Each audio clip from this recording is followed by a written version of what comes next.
Hello， 各位观众朋友，大家好，欢迎收看《Go Go Go》好吧？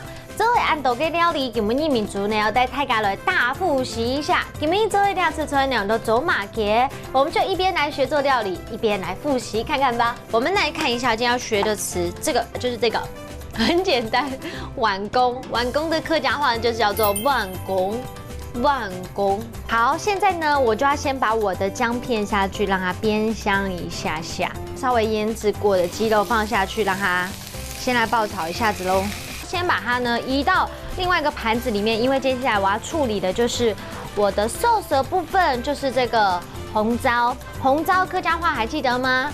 就是叫做皱妈，发一点点砂糖下去，主要也是让它上色哦。然后再把我的红糟放下去，如果这个都拌炒差不多的时候，我就会把我刚才已经弄好的鸡肉再把它加进来喽。那就可以，我待会呢再放我们的客家的9层塔到上面。我们今天还有一个词没学到，就是端。端就是叫做丢。我现在这个动作就是叫做老走马给丢上桌。把红糟鸡端上桌，你看看我旁边有一个非常帅的试吃员，丢到我面前，待会要请他来帮我品尝看看喽。好吃。如果你吃到客家人的料理，你要跟他说很好吃，就叫做东后生。东后生。而且要有表情，声音、表情之外还要加动作，叫做东后生。东后生。Hello， 各位观众朋友们，今天学到这道菜，其实好多的字我们都有教过了，你们都有记得吗？也借这个机会来复习一遍喽。当然，我们也学到了一些新的词，来复习一次哦。来看到第一个词就是大碗，碗公，碗公。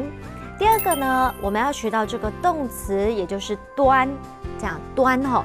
端的客家话呢，就是叫做丢，丢。借由丢这个动词，我们要来看到第3个学到的句子，就是把红糟鸡端上桌。老走马嘅丢上桌，老走马嘅丢上桌。